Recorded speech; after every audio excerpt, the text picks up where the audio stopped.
ನಮಸ್ಕಾರ. ರಿವ್ಯೂ ಚಾನಲ್ಗೆ ಸ್ವಾಗತ. ನಾನು ಸೌಖ್ಯ ಗಾಂವ್ಕರ್. ಸಿದ್ದರಾಮಯ್ಯ ಸರ್ಕಾರದ ಗ್ಯಾರಂಟಿಗೆ ತೆರಿಗೆ ಶಾಕ್.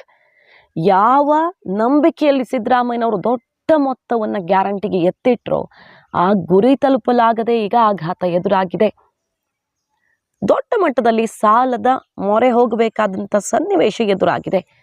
ನಾವು ನೋಡಿದ್ವಿ ಆರಂಭದಲ್ಲಿ ಏನಂತ ಹೇಳಿದ್ರು ಸಿದ್ದರಾಮಯ್ಯನವರು, ಬಜೆಟ್ ದೊಡ್ಡ ಗಾತ್ರದ ಮಂಡಿಸ್ತೀವಿ ಮತ್ತು ನಮಗೆ ತೆರಿಗೆ ಸಂಗ್ರಹದ ಟಾರ್ಗೆಟ್ ಅನ್ನ ಫಿಕ್ಸ್ ಮಾಡ್ಕೊಳ್ಳೋದಿಕ್ಕೆ ಹೆಚ್ಚಿನ ಅವಕಾಶಗಳಿವೆ, ಅಲ್ಲಿಂದ ಗ್ಯಾರಂಟಿ ಮೊತ್ತವನ್ನು ಸರಿದೂಗಿಸ್ಕೊಳ್ಬಹುದು ಅಂತಲ್ವಾ.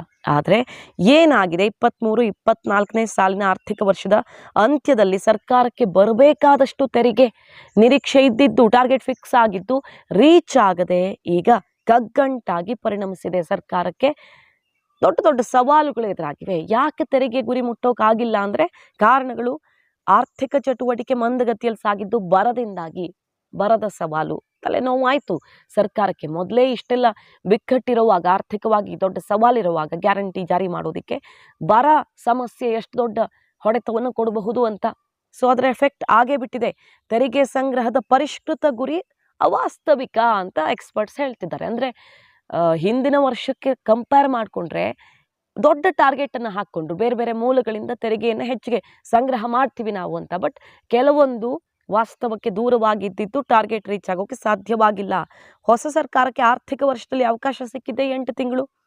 ಗ್ಯಾರಂಟಿಯಿಂದಾಗಿ ಹೊಸ ಕಾಮಗಾರಿ ನಡೆಯದೆ ತೆರಿಗೆ ಸಂಗ್ರಹಕ್ಕೆ ಅಲ್ಲೂ ಕೂಡ ಕೊಕ್ಕೆ ಬಿತ್ತು.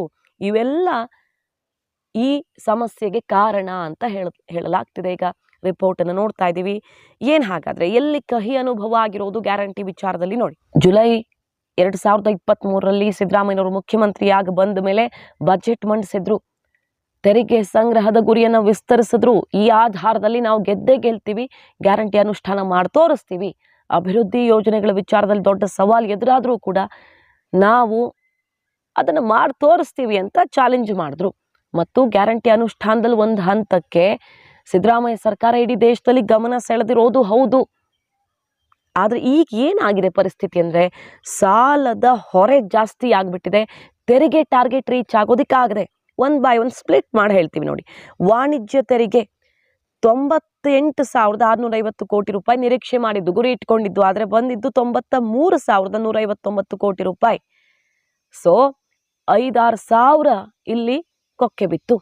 ಗುರಿ ಏನಿತ್ತು ಅದು ಸಾಧಿಸೋದಕ್ಕಾಗಲಿ. ಅಬಕಾರಿ ಇಲ್ಲಿ ಹೆಚ್ಚಿನ ನಿರೀಕ್ಷೆ ಇಟ್ಕೊಳ್ಳಾಗಿತ್ತಲ್ಲ, 36,000 ಕೋಟಿ ಸಂಗ್ರಹ ಆಗಿದ್ದು 34,500 ಕೋಟಿ. ನೋಂದಣಿ ಮುದ್ರಾಂಕ 25,000 ಕೋಟಿ ನಿರೀಕ್ಷೆ ಇತ್ತು, ಇಲ್ಲಿ ದೊಡ್ಡ ಹೊಡೆತ ಬಿತ್ತು. 19,952 ಕೋಟಿ ರೂಪಾಯಿ ಮಾತ್ರ ಬಂತು. ಹಾಗೆ ವಾಹನ ತೆರಿಗೆ ಬಹುತೇಕ ರೀಚ್ ಆಗಿದ್ದಾರೆ ಗುರಿಯನ್ನು. 11,500 ಕೋಟಿ ನಿರೀಕ್ಷೆ ಇತ್ತು, 11,190 ಕೋಟಿ ತಲುಪಲಾಗಿದೆ. ಸಾಲ ವಸೂಲಾತಿ, ಬಂಡವಾಳಗಳ ಮೇಲಿನ ಆದಾಯ, ಋಣೇತರ ಬಂಡವಾಳ ಜಮೆ 250 ಕೋಟಿ ನಿರೀಕ್ಷೆ ಮಾಡಲಾಗಿತ್ತು, 135 ಕೋಟಿ ಬಂದಿದೆ. ಸೊ ಎಲ್ಲ ಕಡೆನೂ ನಿರೀಕ್ಷೆಗಿಂತ ಕಡಿಮೆ ಆಗಿರೋದ್ರಿಂದ ಈಗ ಸಾಲದ ಹೊರೆ ಜಾಸ್ತಿ ಆಗಿದೆ ನೋಡಿ. 23-24ನೇ ಸಾಲಿನ ಬಜೆಟಲ್ಲಿ 85,818 ಕೋಟಿ ರೂಪಾಯಿ ಸಾಲ ಮಾಡೋದಾಗಿ ಪ್ರಸ್ತಾಪ ಮಾಡಿದ್ದು. ಆದರೆ ಅದಕ್ಕಿಂತ ಹೆಚ್ಚುವರಿ ಸಾಲವನ್ನು ಈಗ ಮಾಡಲಾಗಿದೆ. ಅಂತಿಮವಾಗಿ 90,218 ಕೋಟಿ ಸಾಲವನ್ನು ಮಾಡಲಾಗಿದೆ. ಈಗ ಕೇಂದ್ರ ಸರ್ಕಾರದ ವಿರುದ್ಧವೂ ಸಿದ್ದರಾಮಯ್ಯನವರು ಗುಡುಗೋದು ಇದೇ ವಿಚಾರದಲ್ಲಿ. ಸಾಲದ ಹೊರೆ, ಯಾರಿದಕ್ಕೆ ಜವಾಬ್ದಾರರು? ಹಾಗಾದರೆ ಜನಸಾಮಾನ್ಯರ ಮೇಲಿನ ಹೊರೆಯನ್ನು ಜಾಸ್ತಿ ಮಾಡ್ತಿದೆ ಮೋದಿ ಸರ್ಕಾರ ಅಂತ. ಕರ್ನಾಟಕ ಸರ್ಕಾರ ಅಂತ ನೋಡೋದಕ್ಕೆ ಹೋದರೆ ನಾವು ಗ್ಯಾರಂಟಿ ಕಾರಣದಿಂದಾಗಿ ಹೊರೆ ಬಿದ್ದಿದೆ ಅನ್ನೋದನ್ನು ಆರ್ಥಿಕ ಸಲಹೆಗಾರ ಬಸವರಾಜ ರಾಯರೆಡ್ಡಿ ಅವರೇ ಹೇಳಿದ್ದು.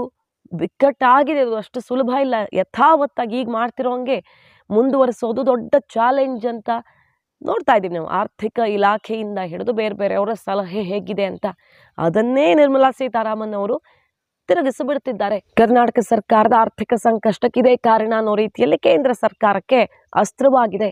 ಈಗ ಗಮನಿಸ್ತಾ ಇದ್ದೀವಿ ನಾವು, ತೆರಿಗೆ ಸಂಗ್ರಹದ ಗುರಿ ತಲುಪೋದಿಕ್ಕಾಗದ ಕಾರಣ ಸಾಲದ ಹೊರೆ ಜಾಸ್ತಿ ಆಗಿದೆ ಮತ್ತು ಗ್ಯಾರಂಟಿ ಎಫೆಕ್ಟಿಂದ ತಲೆನೋವಂತೂ ಆಗಿದೆ ರಾಜ್ಯ ಸರ್ಕಾರಕ್ಕೆ ಅನ್ನೋದು.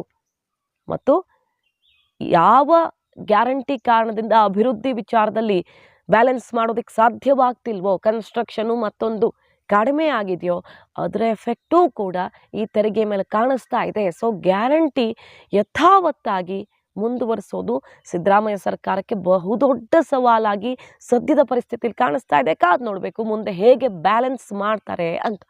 ಮಾಹಿತಿ ನಿಮ್ಗೆ ಇಷ್ಟ ಆಗಿದ್ರೆ ಮಿಸ್ ಮಾಡಿದ್ರೆ ನಮ್ಮ ಚಾನಲ್ನ ಸಬ್ಸ್ಕ್ರೈಬ್ ಮಾಡಿ, ಹಾಗೆ ನಿಮ್ಮ ಅಭಿಪ್ರಾಯ ಕಮೆಂಟ್ ಮಾಡಿ ತಿಳಿಸಿ. Thank you.